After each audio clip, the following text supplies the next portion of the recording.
Traces of ইনোসেন্সের আলোর দিশা প্রোগ্রামে আজকে তোমাদের সবাইকে স্বাগত।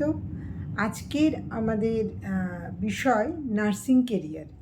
এর আগেও আমি প্যারামেডিক্যাল অ্যান্ড হেলথ কেয়ারের ক্ষেত্রে নার্সিংটার কথা মেনশন করেছি, কিন্তু নার্সিং কেরিয়ারের সম্পর্কে জানতে অনেকেই শুধুমাত্র নার্সিং কেরিয়ারটা সম্পর্কে জানতে আগ্রহ প্রকাশ করেছ, যে কারণে আমরা আজকে নার্সিং কেরিয়ার পাথটাকে নিয়ে ডিটেইলড একটা আলোচনার মধ্যে আসছি। 12-এর পরে তোমাকে একই রকমভাবে বলেইছিলাম যে সায়েন্স স্ট্রিম নিয়ে করাটা বেশি জরুরি। আর্টসও চলবে, কিন্তু আর্টস বা হিউম্যানিটিসও চলে, এরকম কোনো বাধ্যবাধকতা নেই স্ট্রিম নিয়ে। কিন্তু যারা সায়েন্স ব্যাকগ্রাউন্ডে তাদের পক্ষে এই পেশাটা বেশি উপযোগী। আর তারপরে তোমরা জেনারেল জিএনএম, যেটাকে বলে জেনারেল নার্সিং অ্যান্ড মিডওয়াইফারি, 3 বছরের কোর্স, অথবা বিএসসি নার্সিং 4 বছরের কোর্স করতে পারো। মানে ক্লাস 12-এর পরেই হয় তুমি বিএসসি করলে নার্সিংয়ে 4 বছরের, অথবা জিএনএম করলে 3 বছরের। আর আফটার গ্র্যাজুয়েশন যদি যাও তাহলে GM science nursing for specialization. College, যেটা আগেই বলেছিলাম, আবারও বলছি, সমস্ত মেডিকেল কলেজগুলোতেই নার্সিংয়ের কোর্স আছে, তোমরা নার্সিংয়ের কোর্সের জন্য অ্যাপ্লাই করতে পারো। জব অপশনস তো government hospital as well as private hospital, এবং বিদেশের চাকরিরও সুযোগ রয়েছে, কারণ ইন্ডিয়ান নার্সদের বিদেশে কিন্তু, আমি আগেও বলেছিলাম এখনও বলছি, আরবিয়ান কান্ট্রিজে, গালফ কান্ট্রিজে কিন্তু খুব ডিম্যান্ডস রয়েছে। জিএনএম এডুকেশনাল কোয়ালিফিকেশন হচ্ছে ক্লাস 12, বললাম এক্ষুনি।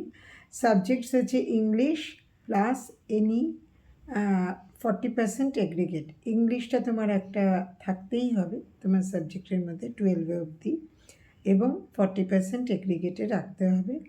এজ হচ্ছে তোমার 17 থেকে 27 বছর, আর মেডিকেলি ফিট থাকতে হবে, ঠিক আছে। বিএসসি নার্সিংয়ের জন্য 4 বছর।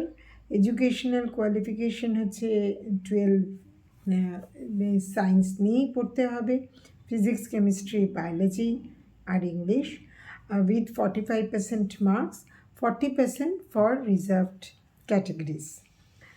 17 থেকে 25 বছর হচ্ছে তোমার এজ লিমিট। এন্ট্রান্স এক্সাম হচ্ছে West Bengal joint entrance examination, JENPAS UG, for government and many private colleges, ঠিক আছে। গভর্নমেন্ট এবং অনেক রেপুটেড প্রাইভেট কলেজও কিন্তু এই জেনপাস আন্ডার গ্র্যাজুয়েট এক্সাম কোয়ালিফায়ারদেরই অ্যাপ্রুভ করে সিলেকশনের জন্য। For ANM auxiliary nursing midwifery, যেটা হচ্ছে 2 বছরের, সেখানে educational qualification class 12 pass, any stream. এখানে কিন্তু সায়েন্সের দরকার পড়ছে না, যেটা আমি বললাম যে তোমার বিএসসি নার্সিংয়ের ক্ষেত্রে সায়েন্সের দরকার পড়ছে, কিন্তু এএনএমের ক্ষেত্রে কিন্তু সায়েন্সের দরকার পড়ছে না। আর ফোকাস হচ্ছে rural health, maternal and child care. এইটা অক্সিলারি, বুঝতেই পারছো, জেনারেল নয়, এটা হচ্ছে সাপোর্টিং, ঠিক আছে। অ্যাডমিশন প্রসেস ওয়েস্ট বেঙ্গলেও একই, JENPAS UG exam, joint entrance মানে এনটিএ এই এক্সামটাকে করে। Nursing and paramedical and allied sciences undergraduate program, এটা দিয়েই তোমাদের ঢুকতে হবে। For BSc nursing GNM and BPT এগুলো করতে হবে, অ্যাডমিশন টেস্ট। আর ডিরেক্ট অ্যাডমিশন প্রাইভেট কলেজে, কিছু প্রাইভেট কলেজে হয়।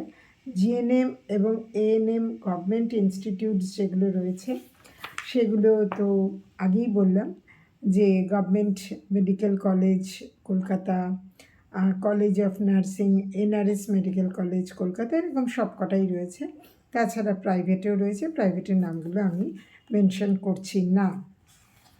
স্কলারশিপ একই রকমের যা আগের ছিল তাই, মানে যেটা general scholarship, Vivekananda scholarship, LIC golden jubilee scholarship, foundation for excellence, Kanyashree প্রকল্প, এগুলো সবই এই ক্ষেত্রে অ্যাপ্লিকেবল। প্রিপারেশন স্ট্র্যাটেজি, কী তোমার প্রিপারেশন তুমি নেবে সেটা হচ্ছে সাবজেক্ট তুমি অবশ্যই রাখবে বায়োলজিতে focus, human autonomy, physiology, genetics, ecology, এইগুলোতে তোমাকে জোর দিতে হবে।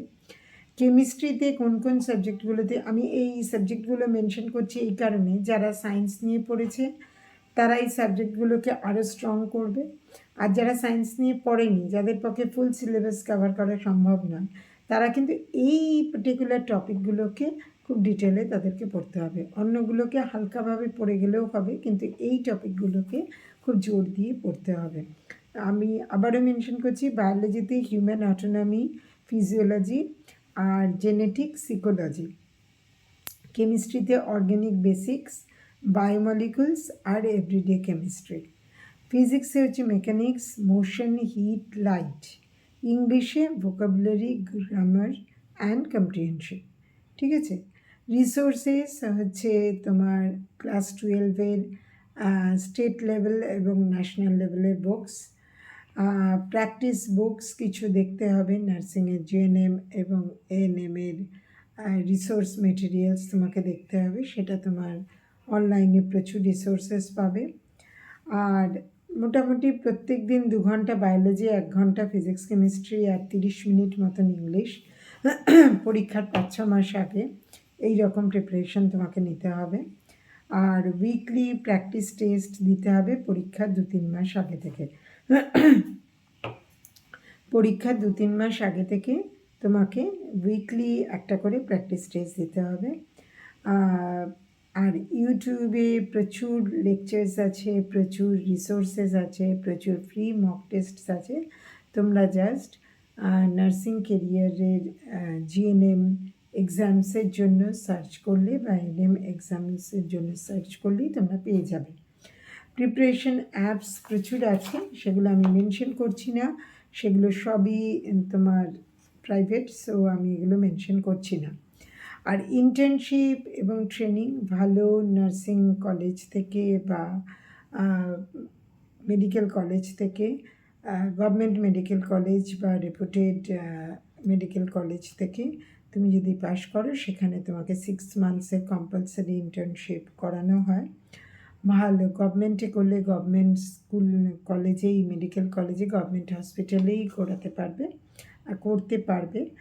আর যদি প্রাইভেটে হয় তাহলে তাদের নিজস্ব যে ইনডোর হসপিটাল যদি থাকে সেখানে করবে, অথবা তাদের সাথে যদি কোনো হসপিটালে টাই আপ থাকে তাহলে সেখানে তারা করায়। ইন জেনারেল ভালো জায়গা থেকে তুমি যদি কোর্সটা করো।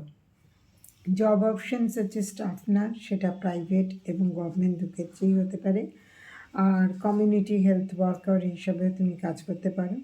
হায়ার স্টাডিজ তুমি এমএসসি করতে পারো আর নার্সিংয়ে, যেটাতে তোমার সাবজেক্ট স্পেশালাইজেশন থাকবে। পেডিট্রিয়াক্স হতে পারে, মেন্টাল হেলথ হতে পারে, কমিউনিটি হেলথ হতে পারে, এই রকম সাবজেক্ট প্রেফারেন্স নিয়ে তুমি এমএসসি করতে পারো। Nurse practitioner program, NP program বলে একটা হয়, teaching faculty of nursing colleges, তার জন্য তুমি প্রিপেয়ার করতে পারো। আর ইন্টারন্যাশনাল অপরচুনিটিস, মানে বিদেশে যাওয়ার অপরচুনিটিসও থাকে, যেটা আমি আগেই মেনশন করেছিলাম, যেক্ষেত্রে তোমাকে ইলেটস বা টফেলটাকে ক্লিয়ার করতে হবে এবং তোমাকে খুব এইদার কোনো গভর্নমেন্ট মেডিকেল কলেজ থেকে অথবা কোনো রেপুটেড মেডিকেল কলেজ থেকে পাস আউট হতে হবে with good marks and experience as all. তো সবটা নিয়ে তোমার অ্যাব্রডে চাকরিরও কিন্তু অপশানস ভালো, এবং সেখানে সেফটি সিকিউরিটিও যথেষ্টই থাকে যদি তুমি ঠিকঠাক হসপিটালে অ্যাপ্লাই করো। তো these are all about nursing career path.